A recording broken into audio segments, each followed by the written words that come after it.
Hello and welcome to Asian Pacific Talks.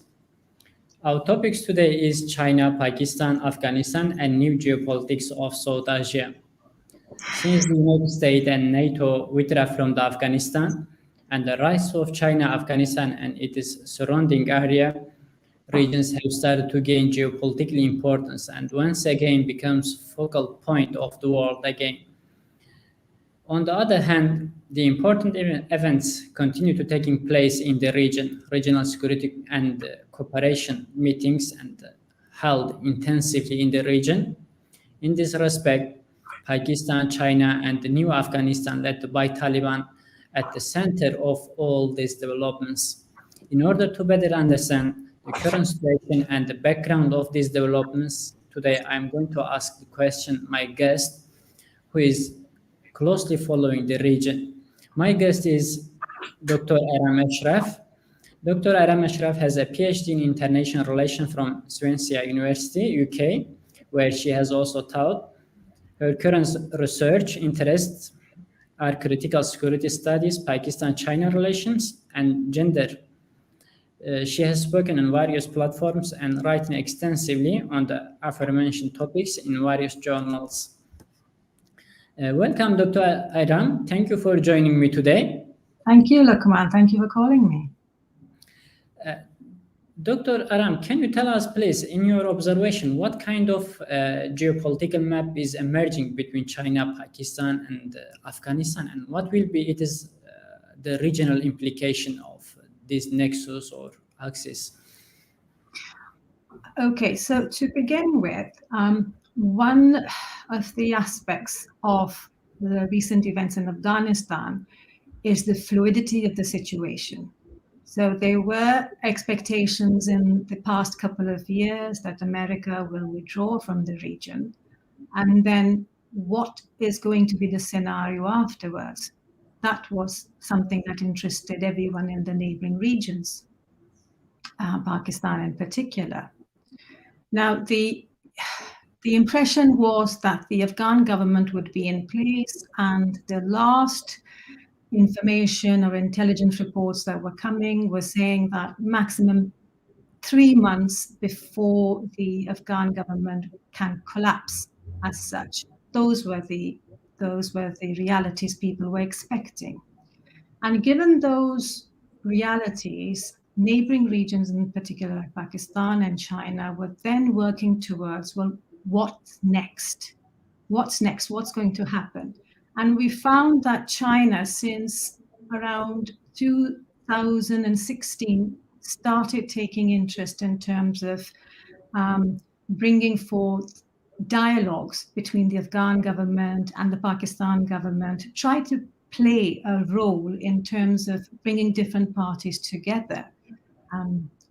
So that's what we were looking at. Towards the end, they also then created dialogue with the Taliban, because that was another reality they had to face, and that was the strong presence of Taliban in Afghanistan and the success that they were having. So again, there was hope that there would be some sort of multi-party control in Afghanistan, and neighboring countries were trying to ensure that once that vacuum was created with the withdrawal of the US forces, there would be some created dialogue there.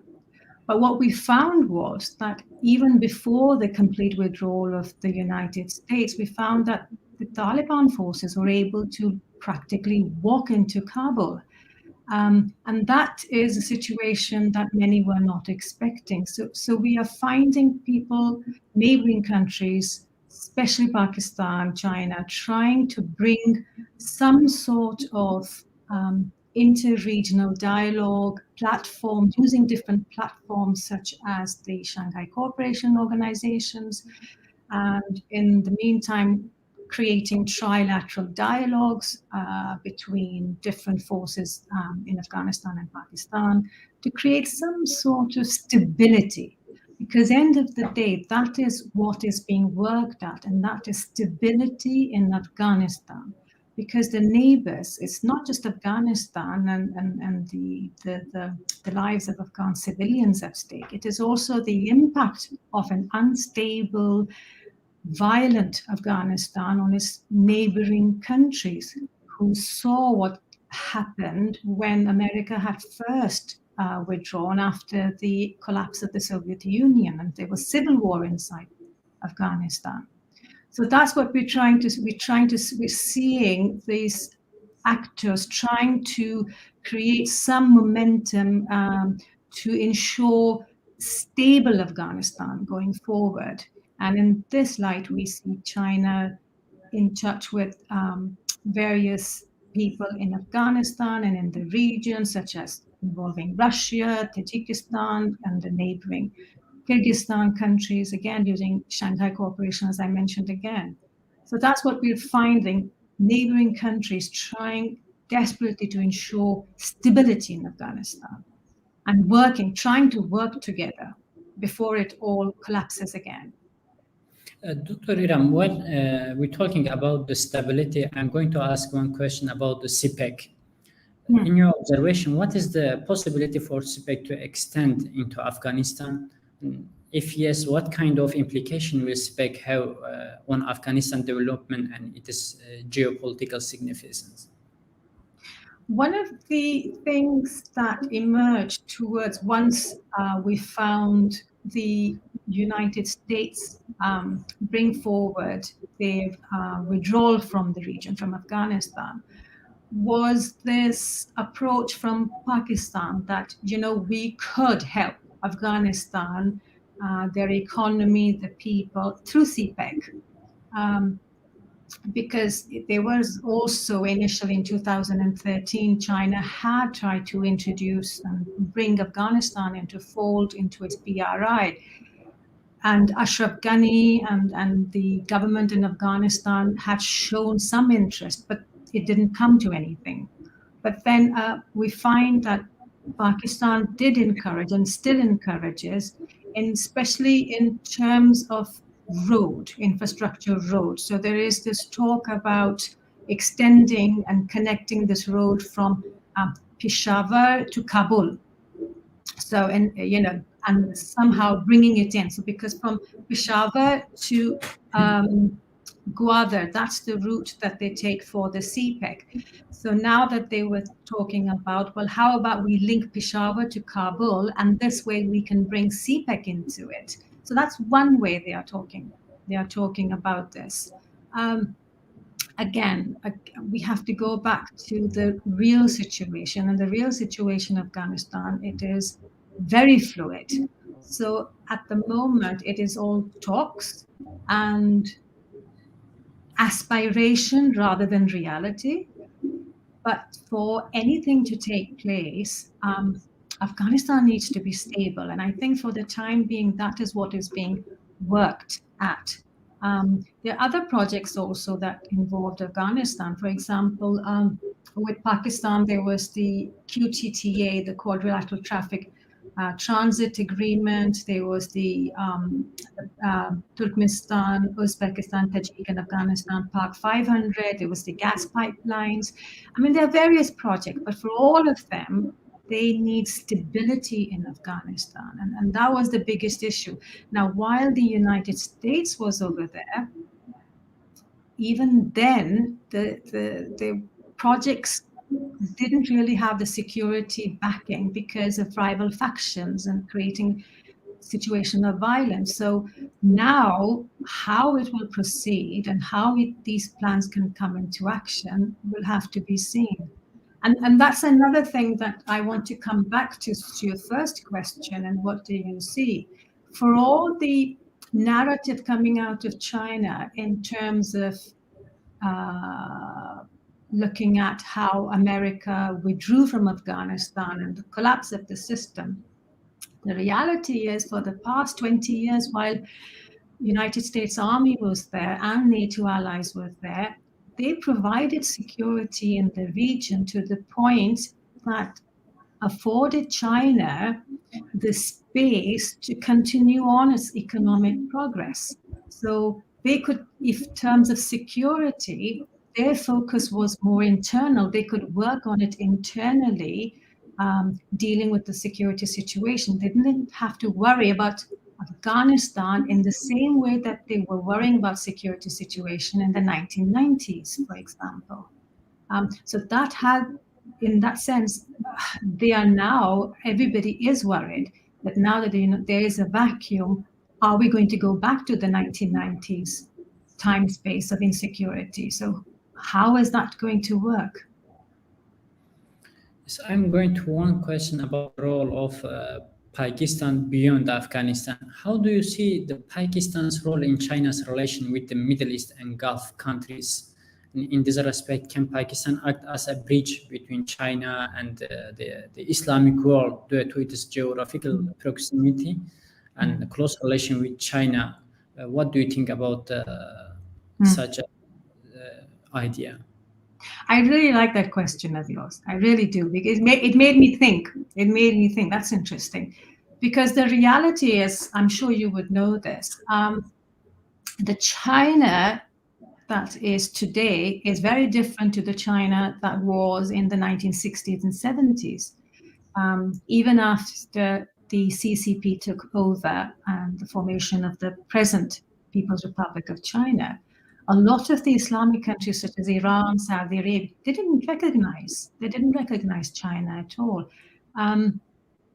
Saudi Arabia actually formed formal diplomatic relations with China in the 1990s.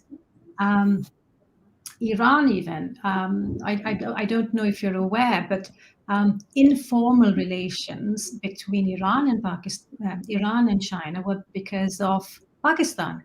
So Pakistan's Prime Minister Zulfikar Bhutto, he mediated between the two countries and said, you know what, I think it was the Shah's sister wanted to go and visit China, and he approached them, and the whole trip was organized, and it created some momentum in the relationship, because they were all, remember, China, when the PRC was formed, it was under China Communist Party, and these countries were all in the other camp, if you may like. So it took a long time for those relationships, and Pakistan played a pivotal role in bringing forward these, introducing the Communist Party and softening the situation in Islamic countries. As far as Saudi Arabia is concerned also, I remember initially, like I said, because formal diplomatic relations weren't there, Hajis from China, so for example, from Xinjiang region, would travel to Pakistan.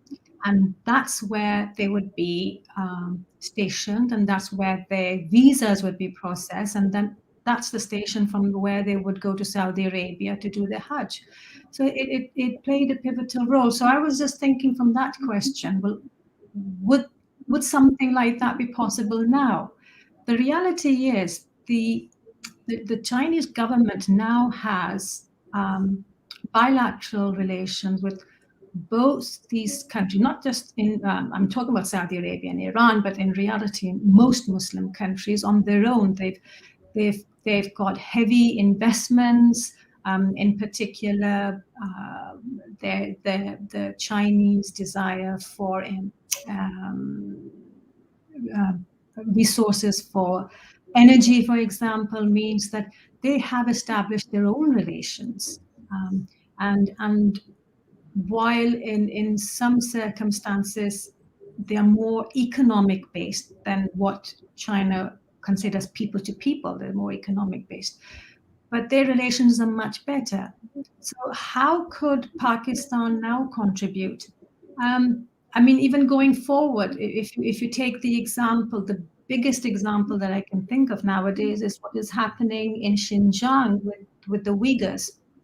So this whole debate, you have the construct going on between the Western countries who talk about genocide taking place, but then you have the Islamic world and members of the Islamic world, such as Pakistan, Saudi Arabia, and all, saying, well, actually, no, we are perfectly happy with the government policies in China as regards to Xinjiang. So the two totally different camps together. So from that point, I'm thinking, well, what role can Pakistan play?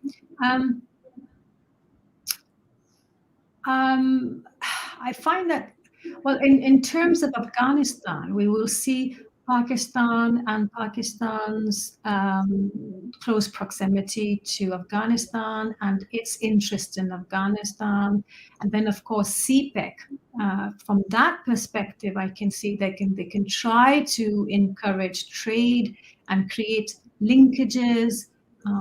But the reality is, for a lot of the other Islamic countries, their relationship with China is in a situation that, well, I don't see Pakistan playing a major role as such, but will be an important player alongside them, because these countries have their own interests now and they've developed their own relationship. The geographical proximity creating more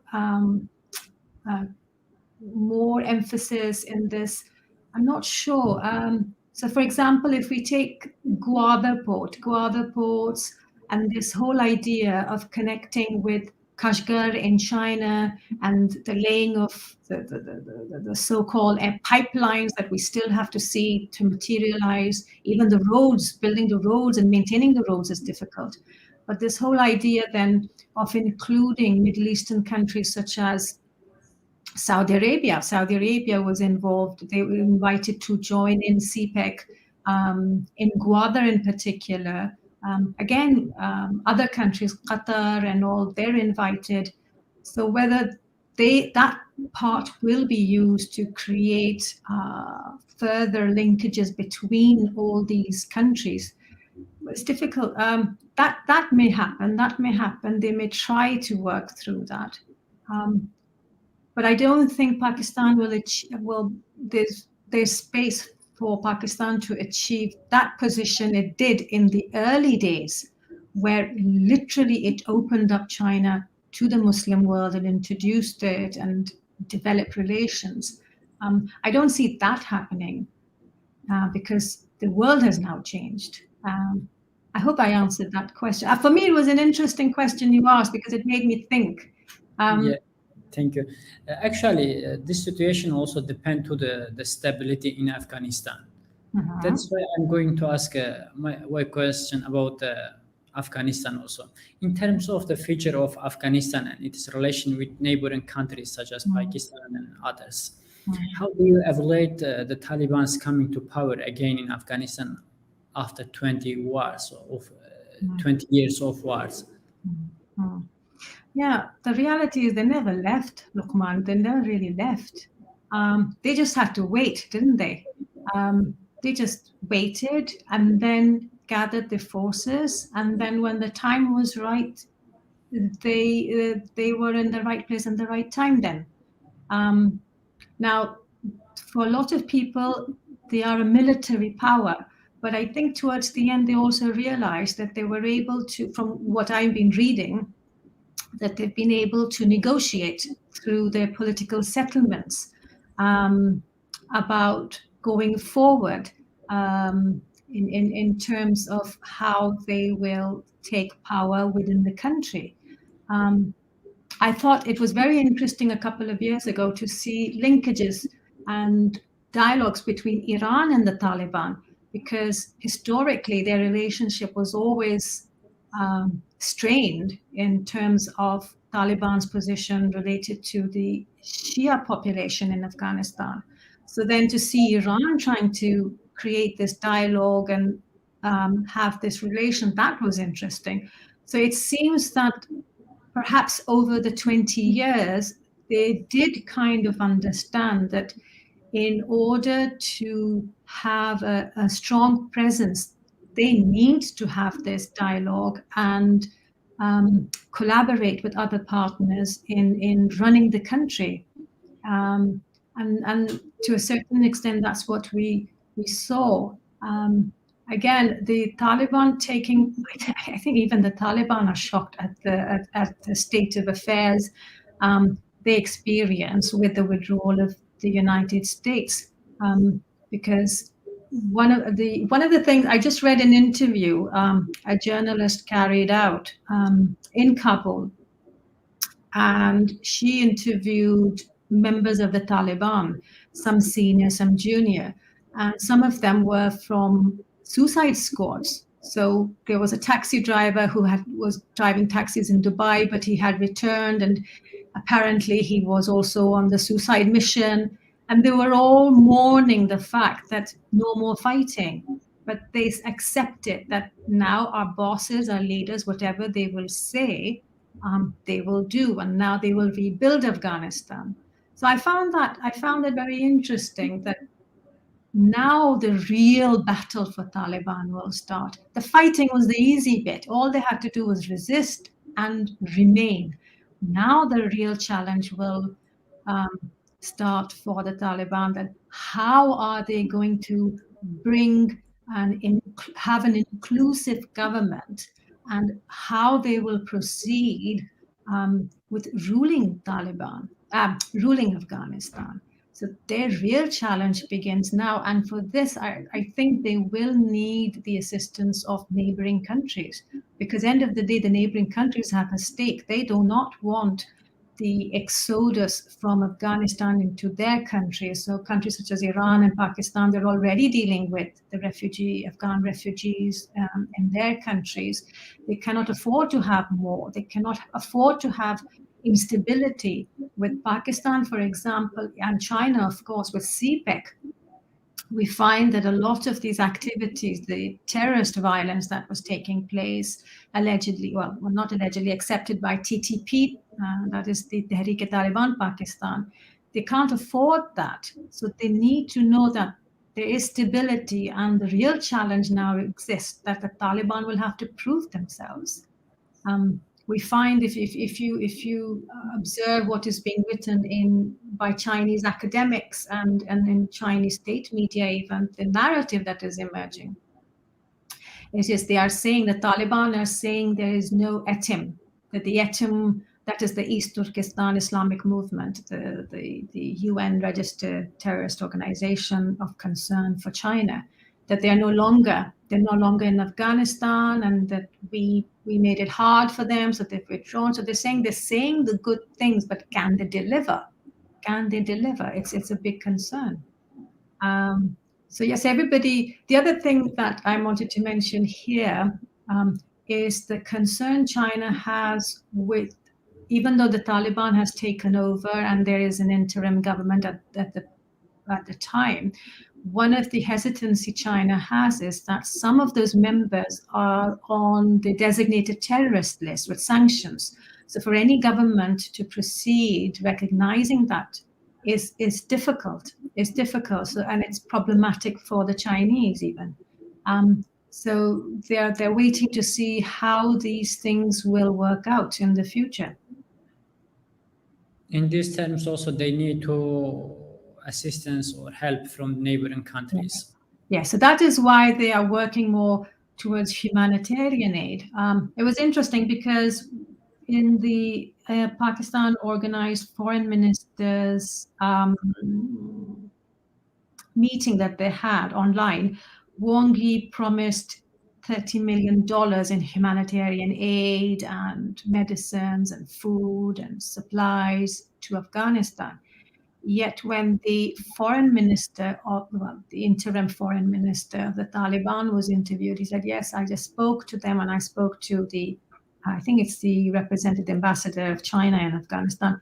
He said they've promised to send $15 million of aid, humanitarian aid. And I was like, well, hang on, they promised 31 million. So where's the rest? So we'll have to see how this proceeds. So humanitarian aid, Pakistan also sent humanitarian. In fact, it was very interesting news recently because a truck of humanitarian aid left Pakistan, entered Afghanistan, and we saw Taliban. I saw this one. Yeah, so that we saw what happened. It took the flags off. So apparently the spokesperson for Afghanistan has now apologized on behalf of the entire cabinet of the Taliban that should not have taken place. And apparently the people who were involved, they are being investigated and the guns removed and whatnot. So it seems Taliban are aware of the sensitivities. And at the same time, many Taliban officials I saw on Twitter, they say this is an individual act, not reflecting Taliban's official policy, I think. Mm.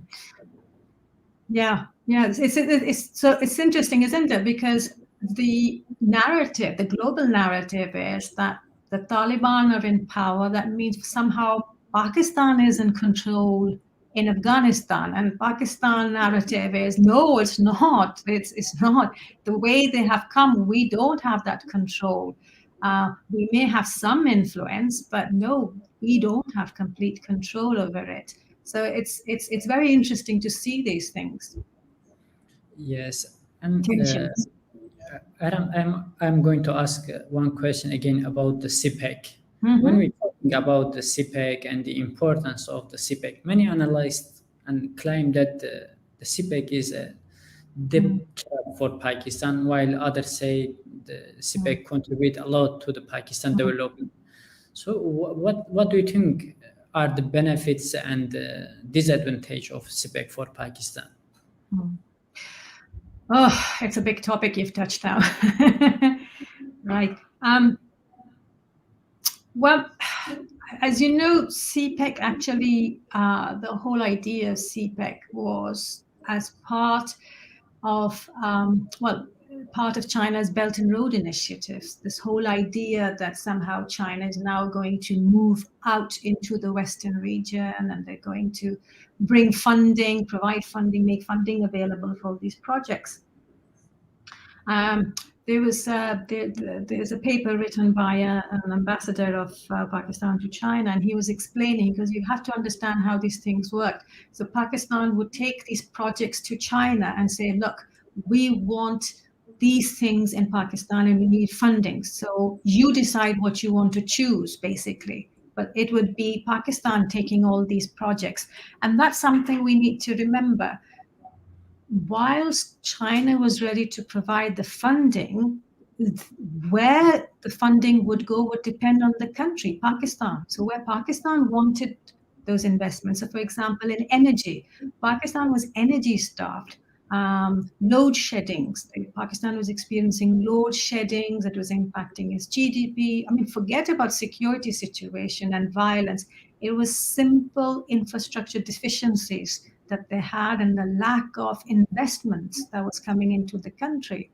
So it was at this time when China announced that not only that Pakistan would be part of BRI, Pakistan and China would actually create a special project where it would be the pilot project of BRI, to the point that Chinese academics and politicians were saying that if this fails, this will then show how the rest of BRI is going to work. I mean, it was huge. It was huge for China. So China took on a big challenge, putting its name and associating itself so closely with Pakistan.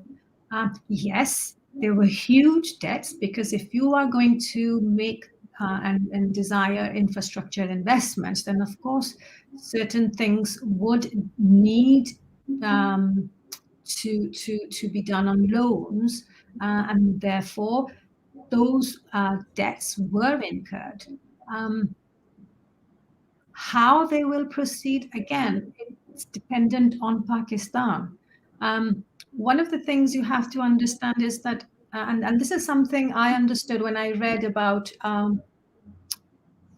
Chinese investments in Africa, in particular in the Zambia copper mines.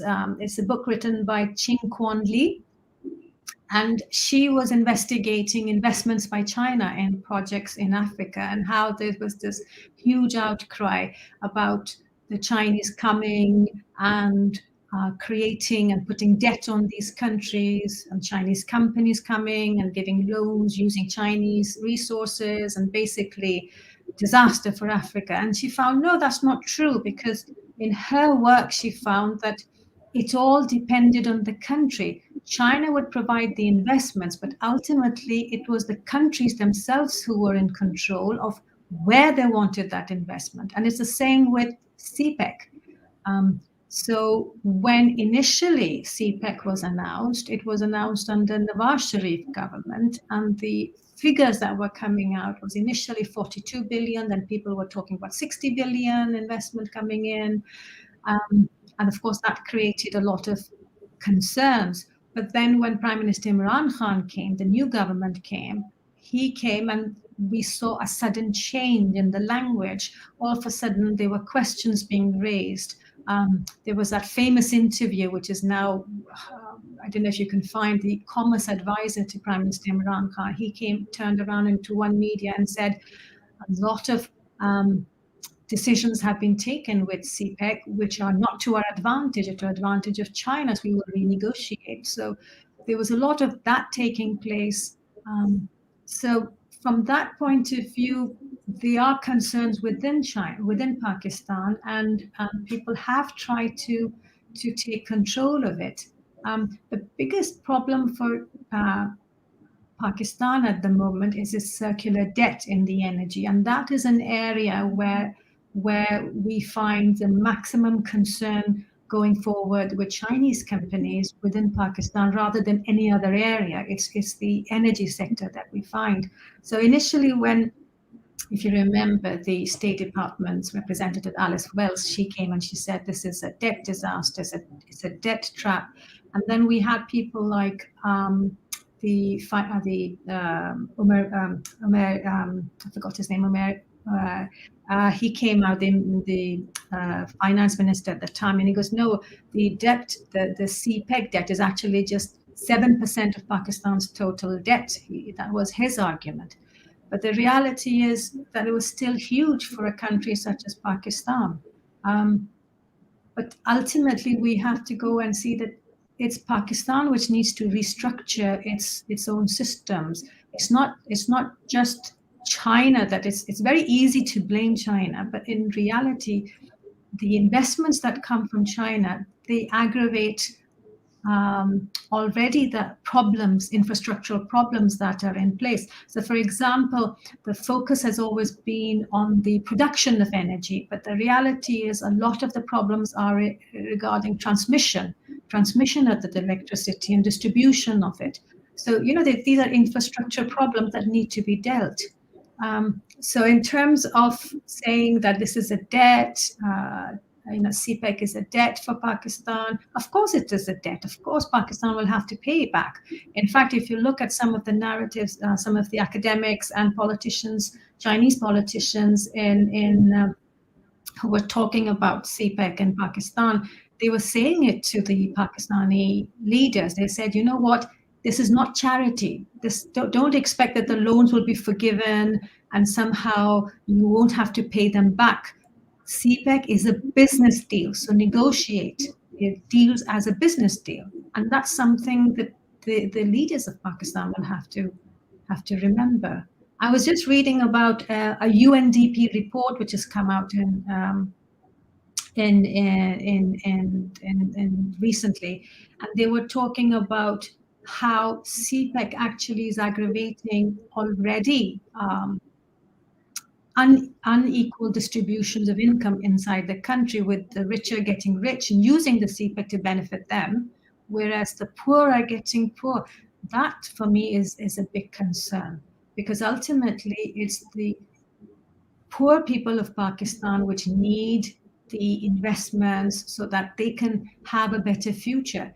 If that doesn't trickle down, if CPEC benefits don't trickle down to them, and it's only the few elites who continue holding on to that, then that can be problematic going in the future. Adam, among these developments, what role do you see China playing in its Western region now that the US has pulled out of Afghanistan? And what, in your opinion, influences these decisions? Yeah, so remember, for China, China's development took place in staggered stages. So they started off with the East, right?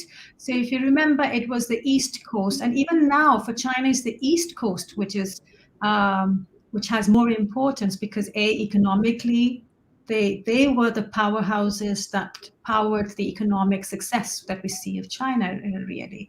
And also it's the region where China interacts with other regional powers such as Japan, South Korea, and ASEAN even is there. So that's the area that's always been focused.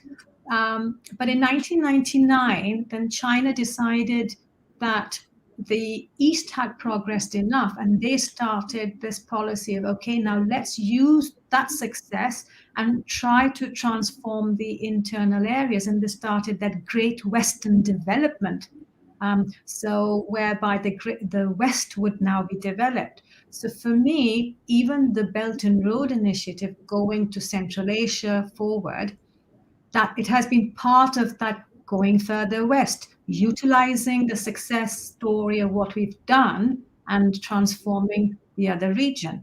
The other thing for China, the Western Front has always been important because of security concerns. So like I said, in the 1990s, we had Afghanistan, and then China had issues of militancy in Xinjiang. And they felt it's because the people are being trained in Afghanistan and they're coming, and that was a big concern. And then, of course, in the 1990s, we had the collapse of the Soviet Union and the formation of the Central Asian republics. So, China, in line with Russia and some of the others, had the Shanghai Five, and then which later on they made it into Shanghai Cooperation Organization by including others. So it was mostly security in terms of then, again, change. It was change and how to ensure that change would not negatively impact China. So from a security angle, they formed organizations. They tried to create bilateral discussions where they could. They actually made sure that all the border issues were sorted out between the newly formed Central Asian Republic, so there was no conflict of interest there. They formed the Shanghai Cooperation, which still to a certain extent is a talk shop, but through that at least they had this idea that somehow individuals of concern, terrorists as they were talking about, they would be controlled, terrorist lists were exchanged so that they would have some sort of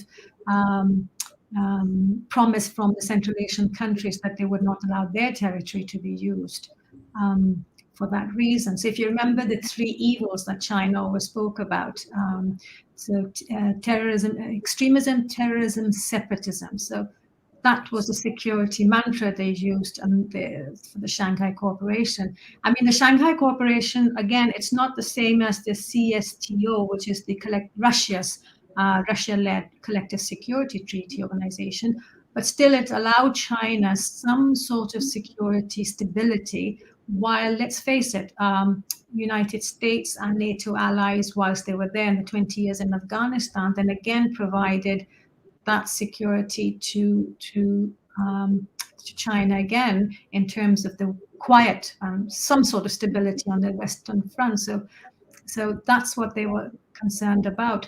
And again, for them, the other thing they like to do is it's a carrots and stick policy, they think. So control the security situation, and they believe if you allow economic incentives, then you kind of get rid of poverty as one of the reasons for dissatisfaction, and the idea that somehow it leads to extremism.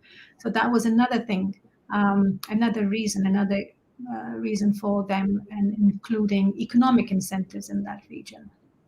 I think another thing in the importance of the western region of China is an alternative way to open the world for China, because the biggest threat for China coming from the sea, it means the east coast, and the huge amount of the energy of China coming from the Persian Gulf through the Malaccan Strait under the US security umbrella, and the India.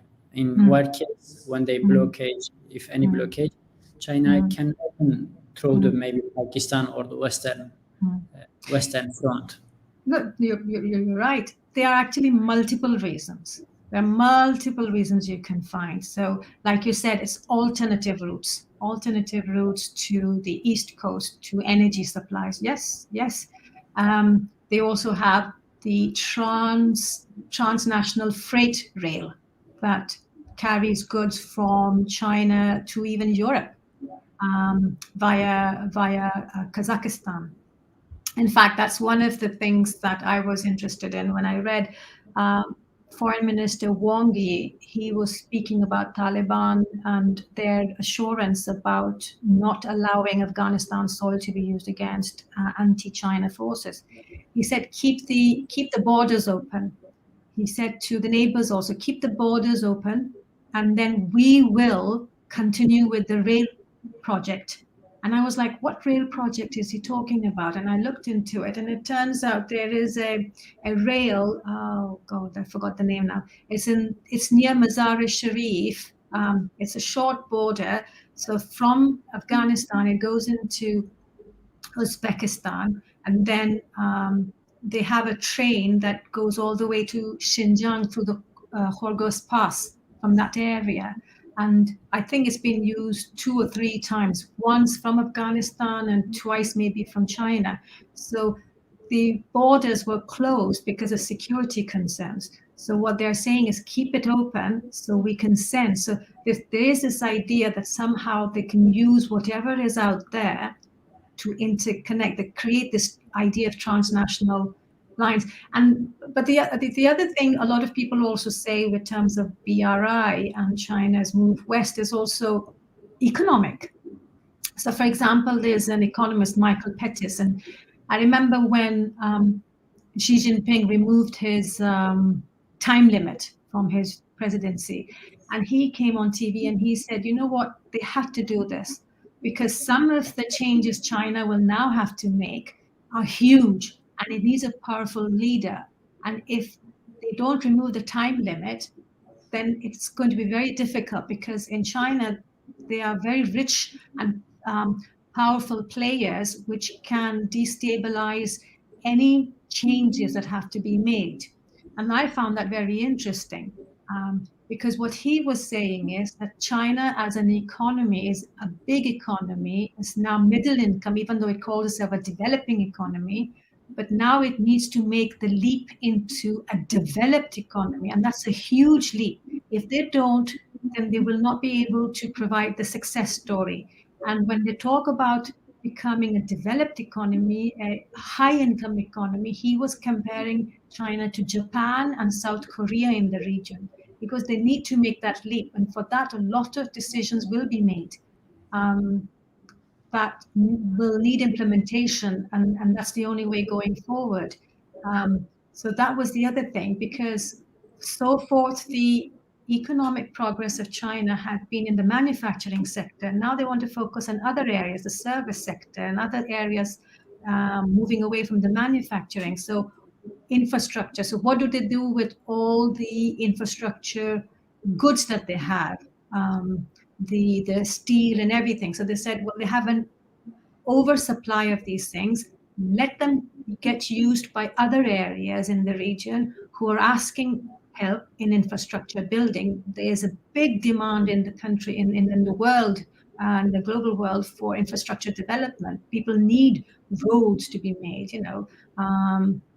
things like that to be done. So there's a demand. So our people can, businesses can make the most of their oversupply, and then it will help our economy. So there are multiple economic, political, social reasons, and security reasons also for developing the West. Excuse me, we're talking about the SCO and the Shanghai Cooperation Organization. Now I'm going to ask about recently Iran has officially accepted to the full membership of the Shanghai Cooperation Organization. How do you see the recent this acceptance of Iran, and what geopolitical effects do you think Iran's participation will have on the China-Pakistan and Afghanistan nexus? And that was interesting, because the Shanghai Cooperation is becoming more and more as a club.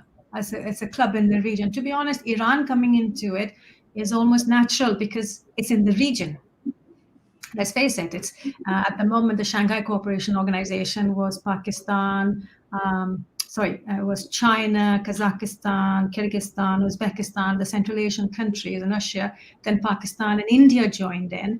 So it was almost inevitable that Iran would also join in because it's in the region. Afghanistan, although is still on the cards. What I found more interesting was that they've now also decided to extend and send an introduction or something to Qatar, Saudi Arabia. Now, these countries are not even in the region. I mean, they're close by, but they're not even in the region. So they're making it more inclusive of regional actors, let's say. So it will be interesting how it eventually formulates. But again, if you compare the Shanghai Cooperation Organization to, for example, again, the Russian-led Collective Security Treaty Organization, it's not the same. It's more or less a talk shop. Let's talk about this. Okay, we will formulate some ideas. In terms of even Afghanistan, they were it's not like a unanimous decision that all have taken. Some things they decided. It's a place where they come and talk, really. And Shanghai Cooperation is more China-led in that sense. But the CSTO, it doesn't have the same bite. The Shanghai Cooperation doesn't have the same bite as the CSTO. Now, the CSTO, which is Russian-led, actually has powers to raise military in terms of a danger, of a threat. It can raise a military force. If there's an emergency arises, it can raise that. So with the Shanghai, I mean, like, they have individual groupings and they may have certain, for example, we've seen recently they have military exercises now. So there's one military exercise being carried out in Russia now, again, how to deal with terrorists and all that. So it's more like getting together people and let's say we can talk and see and how these things proceed. In terms of Afghanistan, of course, Iran has a big role to play. First of all, because it's in its neighbor, and also it has a large Shia population in Afghanistan, which looks to Iran for support. So it's of a huge consequence to Afghanistan. So I can I will have to wait and see how it goes. Yeah. I'm going to ask, when you're talking about the CSTO, recently leaders of the CSTO met for a summit in the Tajik capital on September 16, and to discuss the situation in Afghanistan a month after the Taliban entered Kabul and seized the power. And this meeting was also followed a day later by a gathering of the Shanghai Cooperation Organization. It's very strange, just following each other. What do you think these two separate meetings mean for the region? Because one of the under the China's lead and other from the Russian lead organization. When you say security, when you say that they're most like a club, what is the importance of these different meetings? When we look at security, we find in the region, Afghanistan, Central Asia, that region, we find if you look at we find two ideas emanating. One is that when you talk about security, it's always Russia, which has provided the real security umbrella and organizations. So, for example, with the CSTO, like I just said, it's the only organization which under threat can raise a military force. Under Russia, it can do that. So naturally, and it doesn't include China. It includes Russia, Tajikistan, and those countries. So these are the countries, immediate neighbors of Afghanistan, who have the most concerns with an unstable Afghanistan and terrorist threats, Uzbekistan even, terrorist threats emanating because of the experiences of the past. So it makes sense that they were also there and they were discussing these things. Shanghai Cooperation, again, it shows the importance of Afghanistan in the region and how important stability is, because that's something that is desired by the neighbors now that the US has withdrawn, and the way the withdrawal has taken place and the impact and the changes, unexpected changes that has taken place inside Afghanistan as a result of Taliban takeover. So it makes sense how seriously regional players are taking this, and they're all looking into it. One of the things that people don't include when we're looking at Afghanistan, we're looking at Central Asia and neighbors, is the impact of it on India. So India is the one, to be honest, which has lost out most with the fall of the Afghan government. They invested around 3 billion in Afghanistan over the 20 years, 3 billion in infrastructure and a dam. They had also plans for another dam, which I don't know is going to take place now, but they're the ones who have lost out. So it'll be interesting to see in the future whether China and Russia will include, where India, what role India will play going forward in a Taliban-led Afghanistan. It'll be interesting to see how it plays out. Eram, according to this meeting, because I say just meeting held one day following each other. According to these meetings, can you say that Russia and China distinguish each other in their agenda towards the region, in Eurasia and towards Afghanistan?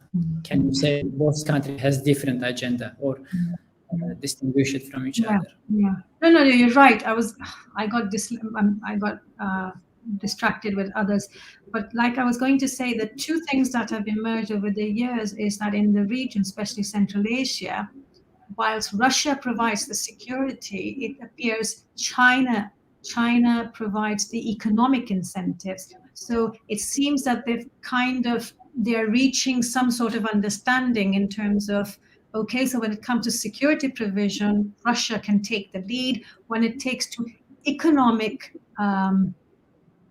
incentives or economic policies, China then comes into the equation. And that's something China has been sensitive to. It's something Daniel Markey, he wrote in his book in terms of that so far, so forth is very good between Xi Jinping and Putin, and they're best of friends. And Putin was also given this friendship award by Xi Jinping, saying he's my best friend and everything, relationship very good. But the reality is that Chinese investments, especially in the energy sector in Central Asia, like Kazakhstan, have made Russia become a second player almost economically, because, for example, the reduction in oil prices, so a loss of revenue there, meant that Russian involvement in Central Asian countries had reduced. That's when China was able to come in. They've been able to create new pipelines, taking gas from that area and using it into their area. They've used it to improve trade relations in Xinjiang. So between Xinjiang, it's China's Xinjiang area, and Central Asian countries, that's benefited China. So it's almost as if it's like a deal. Like, okay, so Russia can look after security, we won't trouble you there, and we look after the economic. That's fine. But like Daniel Markey said, going on in the future, the economic weight that China will have eventually will address certain make certain demands on those countries according to Chinese interests, which may not be helpful for Russia. So that's a relationship to see in the future. But so far, they seem to have an understanding and respect. So far, they seem to be maintaining that balance. My last question will be about the BRA. In your opinion, Eram, what kind of implications do you think in current intense security turmoil in the region we have on the BRA and in general, especially? I'm sorry, I completely missed that question. Line was not good. Could you hear me now? Yeah, go on. Yes. What kind of implication do you think current intense security turmoil in the region will have an impact or implication on the BRA, Belt and Road Initiative in general? Yeah, right. So, well, that's a good question, and that's something I think regional powers are concerned with. So China, Russia, Central Asian countries, like you just said, they had two major conferences there.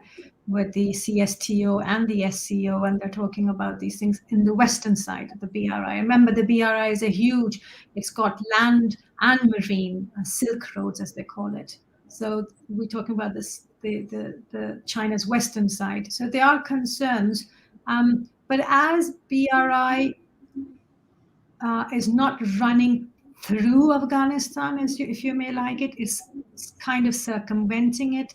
So at the moment, immediately, I don't think we'll see any impact. But if Afghanistan becomes unstable and the instability then causes or has repercussions on neighboring countries which are involved in BRI. So, for example, Afghanistan and Pakistan and CPEC, for example. So if Afghanistan becomes unstable, and Pakistan at the moment has asked Afghanistan's Taliban to make sure that TTP, which is Tehrik-e-Taliban Pakistan movement, is not allowed any support inside the country and is not allowed to get together and create problems, because remember, the TTP has been involved in a lot of terrorist activities inside Balochistan, where the Gwadar project is, and they're creating a lot of terrorist situations inside the country. So they want to ensure that they are not provided any grounding in them. So again, that will have to be seen, that how they are able to control. So that way it may have an impact, whatever happens in Afghanistan. So that will something to be seen in the future. Eram, now we have, I think, a few comments and questions. I'm going to bring on screen. Yes, one of this one. Will Afghanistan become a permanent member of the CS or Shanghai Cooperation Organization? Well, we'll have to see. I mean, there's nothing to say that if it is not stable at the moment, it needs to be stable. It needs to be stable. The government needs to function like a normal government, and to show that Afghanistan as a country is going forward. If it is able to do that, and time is only going to tell us that yes, I don't see why not. Yes, another, if I can, that one. Oh God. China and Pakistan, that's an interesting question. Afghanistan, part of BRI, how much damage for India? At the moment, everybody's interest is for a stable Afghanistan, where whoever it is for stable, inclusive Afghanistan, where there's stability, and going forward, they can see some semblance of a normal country going forward without outside interference. If that happens and Afghanistan becomes part of China's BRI, China's BRI, I don't think it is exclusive, in the sense that it's got to be either Indian influence or Chinese influence. I think in certain cases it's been able to accommodate other sources. So it's Indian interests against China and Pakistan. How it can damage if it becomes, it'll have to be seen, because I don't know, because I think end of the day, if India's interest is a stable Afghanistan, which does not allow, again, terrorist activities, because they have their concerns with a Taliban government, allowing terrorist organization inside their country. That's India's concern. So I don't know how that would be a problem. But yes, the problem would be because India does not appreciate CPEC. That's a problem. So we'll see CPEC in itself as a problem. So whether Afghanistan will be an issue separate, no. CPEC is different.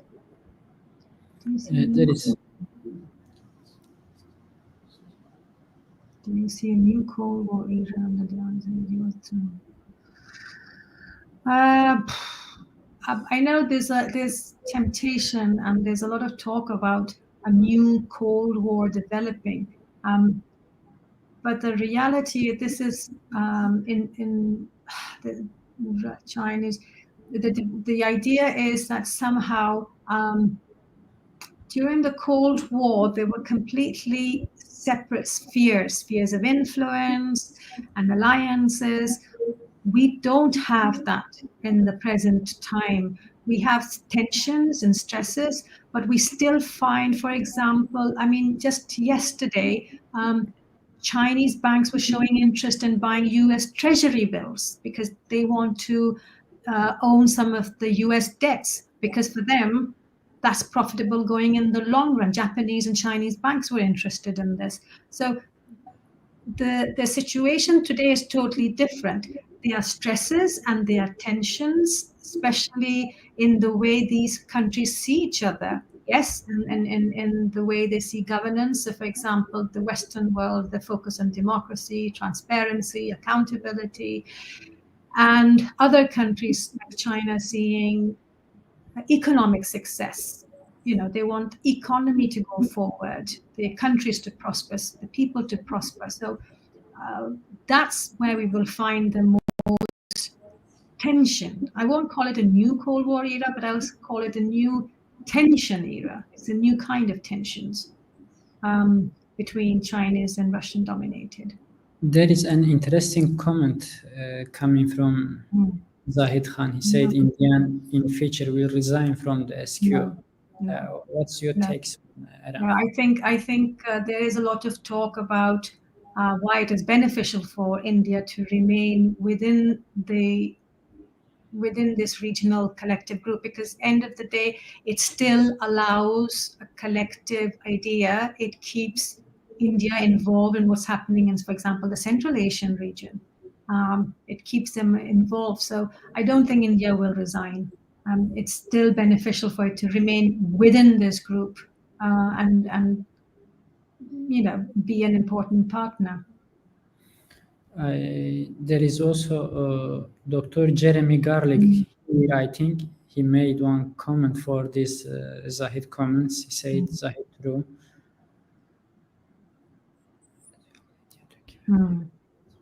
Yes, that's one reason Indian academics have given, that allows to keep an eye on what is happening within the SCO. I think it's too much to India's benefit to resign. Now there is no more question. Eram, thank you very much for joining me today. It's a really great pleasure to host you on my channel. Thank you very much. Thank you very much. And thank you very much for the audience for being there and listening. Also, thank you for comments and who have been with us until the end of program. All right. Thank you. Please, for audiences, don't forget to subscribe the channel for next programs. Okay, thank you.